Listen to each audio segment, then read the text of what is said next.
Assalamualaikum warahmatullahi wabarakatuh. Izin memperkenalkan diri, nama saya Putra Aljabar. Eh, saya dari Teknologi Rekayasa Perangkat Lunak. Di sini saya akan menjelaskan tugas akhir saya, keamanan basis data, perancangan skema keamanan basis data, skema pengelolaan stok dan penjualan sembako berbasis web. Dengan hormat, Bapak Halimul Fatih, Skom Mkom. Lanjut. Nah, di sini akan masuk ke pendahuluan. Di sini untuk latar belakang. Perkembangan teknologi informasi mendorong pelaku usaha termasuk di sektor penjualan sembako untuk beralih ke sistem digital. Pengelolaan stok dan transaksi secara manual sering menimbulkan masalah seperti kesalahan pencatatan stok tidak terpantau dan transaksi yang tidak tercatat dengan baik. Untuk mengatasi hal tersebut, dibutuhkan sistem informasi berbasis website yang mampu mengelola data secara akurat. Nah, dan real time basis data ini berperan penting dalam penyimpanan informasi produk, pelanggan, transaksi, dan laporan penjualan. Namun karena data yang disimpan bersifat penting dan sensitif seperti identitas pelanggan dan catatan pembayaran, maka aspek keamanan basis data juga harus diperhatikan. Penerapan keamanannya meliputi autentik pengguna, otorisasi akses, enkripsi, dan pencatatan log aktivitas secara backup dan data secara berkala untuk mencegah kehilangan data, kebocoran informasi. Dengan rancangan sistem dan keamanan basis data yang baik, pengelolaan penjualan sembako dapat berjalan lebih efisien, aman, dan terpercaya. Nah, lanjut untuk project akhirnya. Nah, di sini untuk tujuan project akhir ini adalah untuk merancang dan mengimplementasikan skema keamanan basis data pada sistem informasi pengelolaan stok dan penjualan sembako berbasis website yang aman dan struktur efisien. Project ini tertunjuk memastikan bahwa data penting seperti informasi pelanggan, produk, transaksi, dan pengiriman terlindungi dari akses tidak sah melalui penerapan autorisasi, enkripsi, serta validasi data pada tingkat tabel. Selain itu, proyek ini juga bertujuan untuk menjaga integrasi data tersedia data dengan menetapkan mekanisme backup dan recovery dan auditing log sehingga sistem dapat mendukung operasional toko secara aman, handal, dan lanjut untuk manfaat proyek akhir ini. Manfaat proyek akhir ini adalah memberikan solusi sistem pengelolaan stok dan penjualan sembako yang aman dan efisien, merupakan skema keamanan basis data yang sesuai standar. Dengan adanya sistem ini, data penting seperti informasi pelanggan, produk, dan transaksi dapat terjaga kerahasiaannya melalui pengaturan hak akses, enkripsi, serta autentik pengguna. Selain ini, sistem ini juga membantu mencegah manipulasi atau kehilangan data dengan adanya fitur backup otomatis, audit log, dan validasi input. Project ini bermanfaat sebagai pedoman teknis dalam pengembangan sistem informasi berbasis website ini untuk UMKM, khususnya toko sembako, agar dapat mengelola data secara digital, aman, dan terpercaya guna mendukung proses bisnis yang lebih modern dan terintegrasi. Sekarang tahapan penyelesaian proyek akhir. Tahap penyelesaian proyek akhir ini dilakukan secara bertahap dalam struktur untuk memastikan perancangan skema keamanan basis data berjalan efektif dan sesuai kebutuhan. Dimulai dengan analisis kebutuhan sistem dan identifikasi potensi risiko keamanan data. Dilanjut dengan perancangan skema basis data relasional menggunakan Entity Relationship Diagram atau disebut ERD untuk menggambarkan hubungan antar entitas. Selain itu, dilakukan pembuatan tabel beserta penerapan constraint seperti primary key, frozen key, not null, dan check guna menjaga integritas data terhadap pengguna. Akses terbatas, enkripsi, dan sensitif dapat mengakses IP dan firewall. Proyek ini juga mencakup implementasi backup dan recovery untuk mengantisipasi kehilangan data serta pengaktifan log aktivitas pengguna. Audit terakhir dilakukan pengujian dan evaluasi terhadap keamanan sistem secara menyeluruh lalu menggunakan proposal proyek akhir. Lanjut untuk pembahasan keamanan yang digunakan di sini dalam menyelesaikan proyek air ini, saya menggunakan beberapa komponen dari hardware dan software. Untuk hardware yang menggunakan perangkat laptop dengan spesifikasi display menggunakan full display device, prosesor menggunakan AMD Ryzen 5 4600H, buat Radeon grafik, memorinya menggunakan 8 GB, hard disk drive-nya menggunakan 500 GB, grafiknya menggunakan Nvidia GeForce GTX 1650, operating systemnya saya menggunakan Windows 11 Pro. Dalam pengoperasian saya menggunakan beberapa software yang digunakan diantaranya ialah VMware Workstation Pro untuk virtualisasi server, untuk Ubuntu Server 22 sebagai sistem operasi server virtual, MySQL menggunakan untuk pengelolaan basis data, Navigate untuk pengelolaan basis data dengan GUI, Google Chrome dan Firefox untuk kebutuhan browsing dan pengujian website. Nah, di sini untuk rancang arsitektur keamanan basis data adalah berarti perlindungan data dari akses ilegal, perubahan tanpa izin, atau kehilangan data. Ini mencakup autentik pengguna, pengaturan hak akses, enkripsi data sensitif, dan pemantauan aktivitas. Perangkat keras menggunakan proyek dilakukan menggunakan laptop yang memiliki prosesor Ryzen 5, memori RAM sebesar 8 GB, serta penyimpanan kapasitas 500 GB berbasis SSD. Sistem operasi menggunakan Windows. Lanjut kita ke keamanan basis data.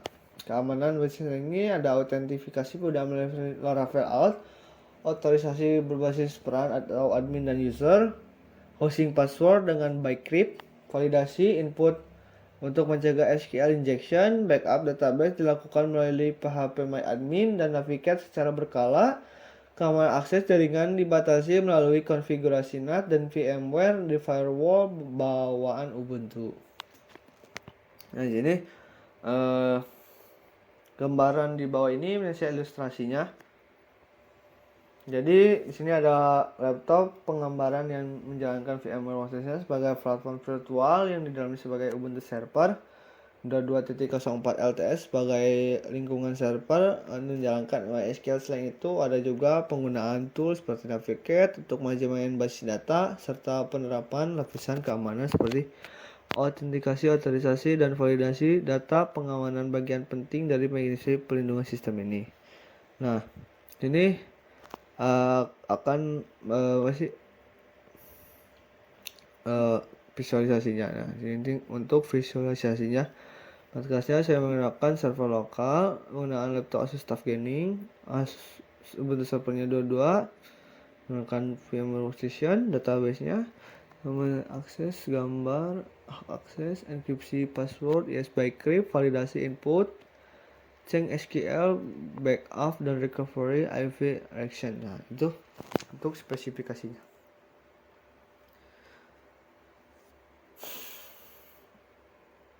Nah, ini untuk penentuan entitas atributnya. Tabel pelanggan, tabel kategori, produk, transaksi, detail transaksi, tabel pay letter, dan tabel pengantaran. Sini untuk perancangannya, untuk perancangan data. Nah, ini untuk IRD-nya, Entity Relationship Diagram. Ini saya sebut IRD digunakan untuk model struktur data secara visual dengan menggambarkan entitas atribut hubungan antar entitas dalam sistem informasi sembako. IRD membantu memudahkan pemahaman tentang bagaimana data saling berintegrasi dalam menjadi dasar dalam perancangan basis data dan data yang efisien dan aman. Nah, lanjut untuk tabelnya, spesifikasi database-nya seperti yang di atas. Cuman layer keamanan basis database. Nah, layer keamanan basis database ini tentu layer keamanannya menggunakan perangkat keras atau hardware security. Penerapannya melindungi server database menggunakan firewall untuk menjaga akses tidak sah. Contohnya, gunakan firewall dan router yang memfilter tertentu. Perangkat lunak software security menggunakan akses penggunaan DBMS pada standar dan instruksi penggunaan. Konfigurasi akses user firewall pembatasan IP, proses dan prosedur menetapkan SOP, backup harian, recovery menggunakan data prosedur. Setiap data jaringan bocor, backup otomatis Safari servernya, penggunaan user security, penerapan autentik pelanggan, dan login role reset access control RBAC. Nah, di sini untuk keamanan datanya, karyawan jika tidak ada pembatasan akses penerapan password dan enkripsi. Jadi menggunakan enkripsi. Nah, ini untuk parameter konfigurasinya. Dalam penerapan ini untuk tabel CIDR-nya saya menggunakan kelas C. Nah, saya di sini untuk CIDR-nya /28. Di sini menggunakan subnet max-nya 225.225.225.240/28. IP-nya saya menggunakan 192.168.38.0. Nah, ini konfigurasinya. Nah, ini tahapan implementasi untuk pembuatan virtual machine.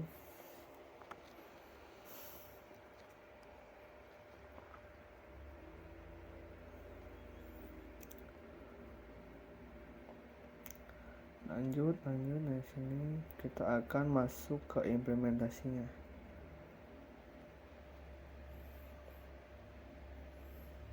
Lanjut. Kita akan masuk ke SSH terlebih dahulu. Di sini kita akan berhasil meremote SSH terlebih dahulu ya. Nah, kita coba SSH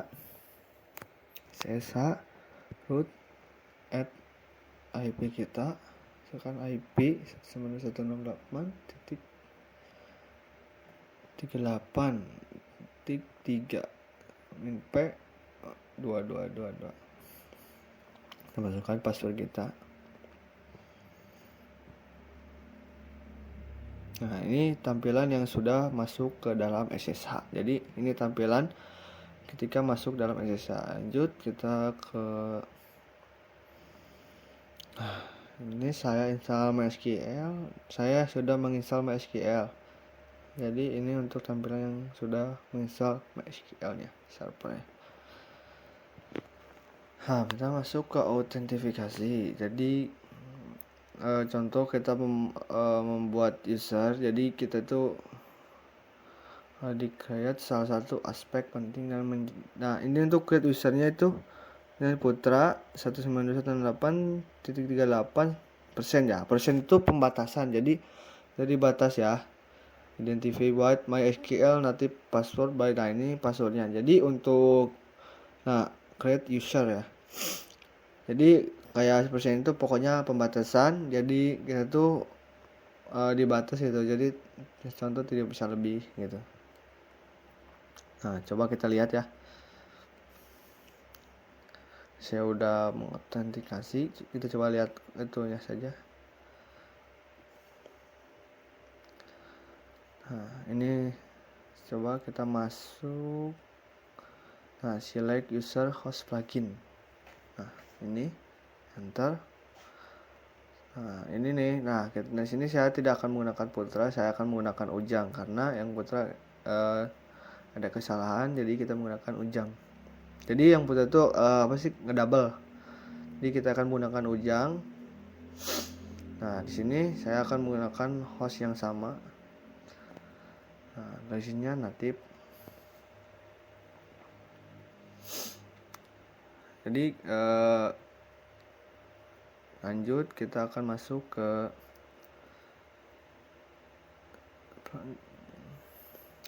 kita akan masuk ke hak akses. Jadi akses ini sama saja, cuman ini tuh masuk ke XMPP ya. Jadi kita tuh masuk ke XMPP. Jadi dengan username Ujang dengan IP yang kita tadi di autentifikasi. Kita coba. Nah, kita akan masuk ke CD XMPP terlebih dahulu ya. /XMPP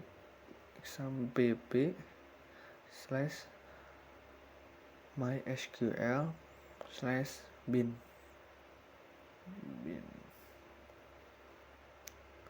Nah, kita masukkan yang seperti tadi, MySQL min Ujang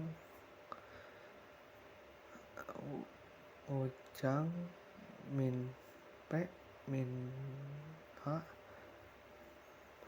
masukkan IP kita ya, 192.168.38. Nah, kita coba salahkan terlebih dahulu ya. Kan ini yang benar, kita coba yang salah terlebih dahulu. Coba 4.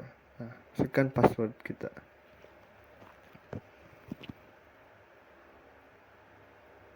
Nah, kalau agak lama ya karena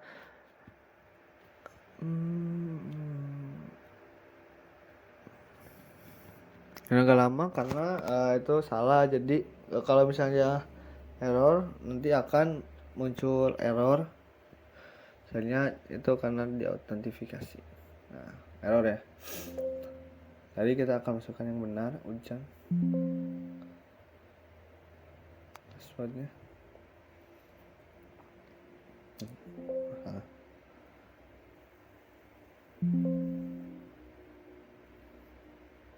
Nah, ini untuk tampilan benarnya akan tampilan seperti ini. Nah, ini untuk tampilan yang benarnya. Lanjut kita ke ini, udah deskripsi data. Nah, deskripsi data untuk meningkatkan keamanan data yang tersimpan dalam baris data. Mekanisme enkripsi. Data enkripsi bertujuan untuk melindungi informasi sensitif agar tidak dapat dibaca secara langsung apabila terjadi akses yang tidak sah ke basis data. Dalam proyek ini digunakan fungsi yes encrypt pada SQL untuk mengenkripsi data tertentu sebelum disimpan ke dalam database. Nah, lanjut kita terlihat dalam bentuk metode ini dipenting semua informasi pribadi digunakan untuk tidak akan terlihat dalam bentuk aslinya. Nah, contoh jadi seperti tidak bakal terlihat contoh password. Jadi kayak bintang gitu. Jadi dienkripsi gitu. Jadi tidak terlihat passwordnya. Jadi password kita tuh tidak terlihat gitu, tersamarkan untuk diakses oleh pihak yang tidak berwenang. Jadi kenapa dienkripsi? Jadi tidak akan kebocoran lah pada intinya tuh. Nah, seperti ini nih. Nah, ini untuk dienkripsi itu seperti ini contohnya. Nah, coba kita lihat ya. Use web sembako. Nah, udah yes. Kita lihat select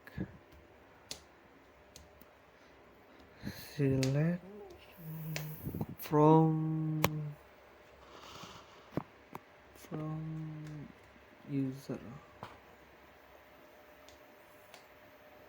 Nah, ini nih yang enkripsi itu maksudnya seperti ini. Nah, jadi kita tuh tidak akan terlihat. Jadi kayak rahasia seperti itulah. Jadi terenkripsi passwordnya tuh. Jadi tidak akan terlihat password aslinya. Nah, ini yang terlihat passwordnya, password aslinya tuh terlihat. Jadi itu nih yang bila tidak terenkripsi gitu. Perbedaannya kurang lebih seperti itu. Update log query. Nah, kita akan masuk ke sudo log ini ya.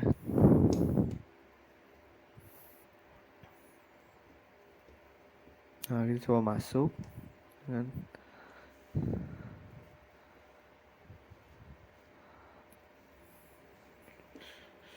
sudo nano / etc SQL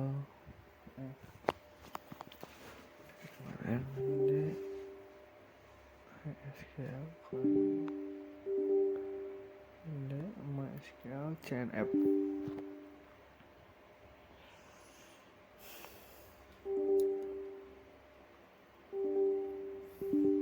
Nah, ini untuk tampilannya. Nah, jadi ada MySQL yang ini tuh asalnya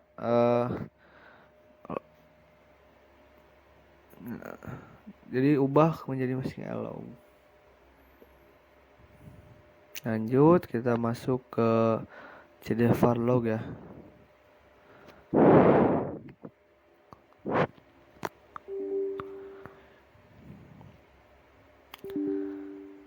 Nah, coba kita ls terlebih dahulu. Nah, di sini ada MySQL log. Nah, nanti itu asalnya MySQL log, asalnya general log berubah jadi MySQL log. General log jadi SQL log. Nah, ini untuk tadi akses itu yang seperti ini. Jadi kita akan munculkan sudo tile ini. Jadi kita keluar terlebih dahulu. Sudo tile min app var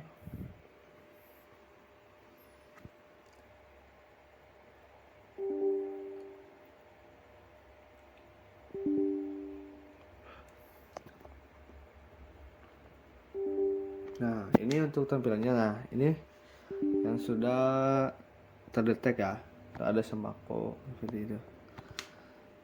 Nah, backup dan recovery base data. Nah, di sini saya sudah backup dan merecovery. Jadi ya, contoh kita seperti kayak membackup database. Jadi backup terlebih dahulu contoh dari sembako. Jadi ke web sembako. Jadi dari sembako ini di backup dulu ke sembako. Sembakonya di backup langsung di recovery ke web sembako. Jadi kita use web sembako itu akan reading dulu terlebih dahulu. Nah, ini untuk tabel-tabel web sembakonya dari sembako akan masuk ke web sembako. Nah, lanjut. Selebihnya seperti itu sih untuk backup dan recovery. Jadi untuk pembatasan IP yang tadi ini ada pembatas. Nah, ini untuk constraint check. Dan seperti ini. Nah, ini adalah sebuah aturan atau pembatasan constraint dalam sistem basis data yang digunakan untuk memvalidasi nilai yang dimasukkan ke dalam suatu kolom. Dengan kata lain, cek memastikan bahwa data yang disimpan dalam kolom tertentu memenuhi kondisi atau instruksi logika tertentu. Nah, ini untuk regular expansion atau regexp. Regular expansion adalah fitur dalam SQL yang digunakan untuk memvalidasi data berdasarkan pola tertentu dengan regexp dan memeriksa apakah input sesuai dengan format yang diharapkan sehingga mencegah penyimpanan data yang tidak valid. Contoh, misalnya username. Nah, di sini ID username dibatasi 50 karakter. Maka kalau misalnya lebih dari 50 karakter, maka tidak bisa. Jadi dengan pola ini jadi lebih tidak ada melebihi batas ataupun mengurangi batas. Kurang bisa. Jadi tidak bisa melebihi dari 50 pada intinya. Data yang tidak valid. Maka dengan regexp ini kita kebantu gitu. Nah, ini untuk hasilnya. Nah, enquete dan not null.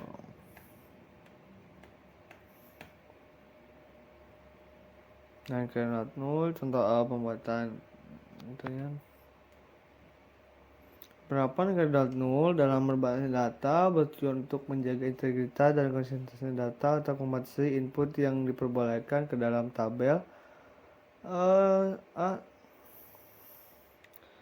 Not null memastikan bahwa kolom tidak boleh kosong atau bernilai nol artinya setiap baris data wajib memiliki nilai di kolom tersebut. Nah, di situ kayak contoh misalnya username. Nah, username-nya itu maka tidak boleh kosong gitu. Kalau misalnya kosong maka tidak bisa masuk ataupun tidak bisa terdaftar lah di database-nya, tidak masuk ke database-nya.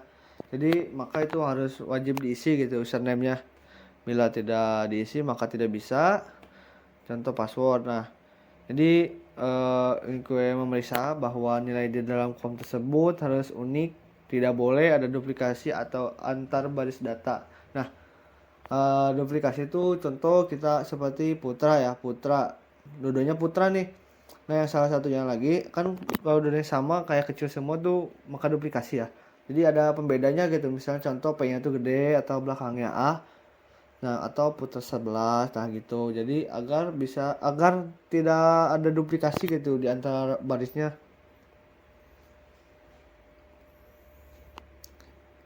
Sebenarnya autentikasi sama seperti di atas.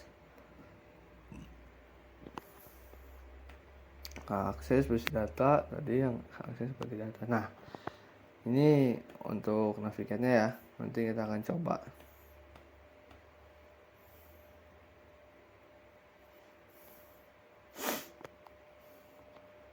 Ini mah bukan navigator terlebih dahulu.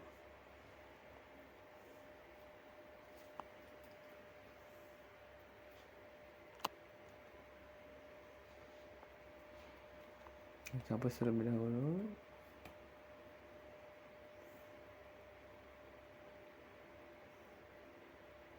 Masuk new connection ya. Masukkan bebas lah, bisa kita misalnya masukkan nama kita, boleh misalnya IP, kita sini masukkan IP ya. 92168.38.3. Ini menggunakan IP kita 92168.38.3. Saya masukkan username yang tadi yang Ujang, kita masukkan Ujang, masukkan password,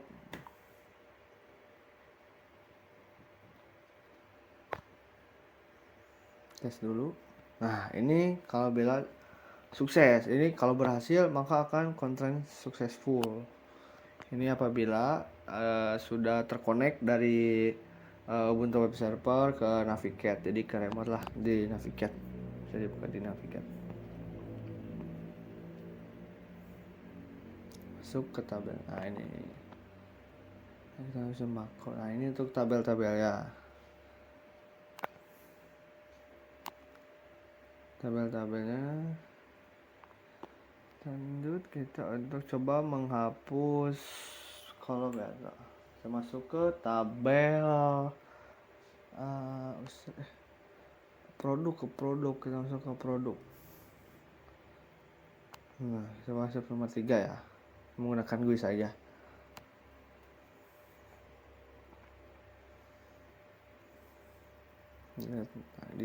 Nah ini kan ini tidak diberi hak akses. Jadi kalau bila tidak berikan hak akses maka akan muncul notif seperti ini. Delete, consign check, ini to user Ujang. Lanjut, enkripsi data. Tadi untuk mengenkripsi, jadi terenkripsi passwordnya, audit dan login query. Ada backup recovery, pembatasan IP.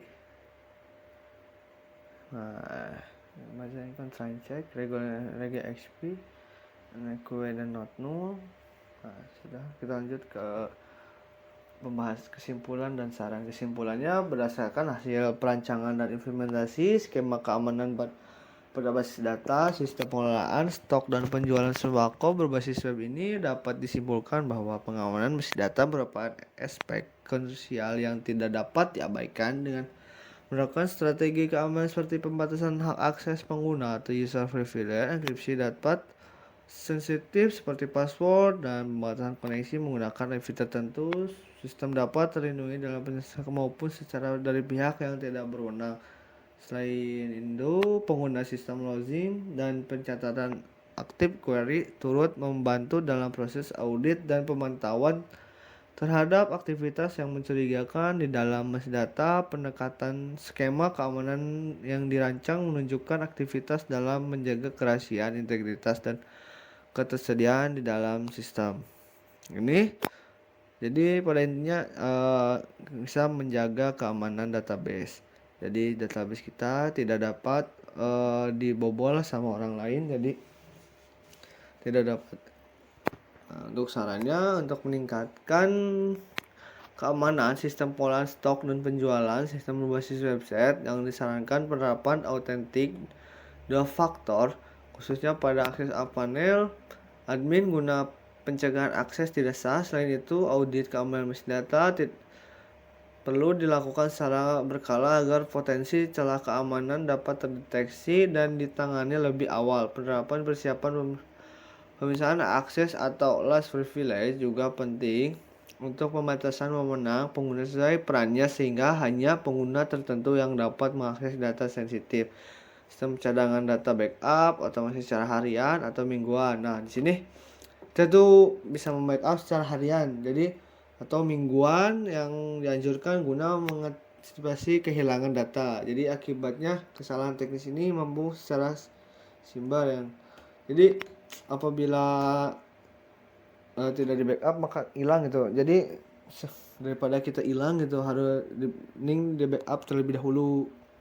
Nah, di samping perlu adanya peningkatan enkripsi terhadap data sensitif seperti password, email, history, transaksi agar tetap aman meskipun terjadi kebocoran data atau pelanggaran sistem. Nah, jadi kita tuh harus membackup terlebih dahulu gitu daripada kita kehilangan data-data kita gitu. Nah, sini sekian, terima kasih. Apabila ada salah kata atau penjelasannya kurang jelas atau dari praktikumnya salah atau kurang perfect, mohon maaf. Wassalamualaikum warahmatullahi wabarakatuh.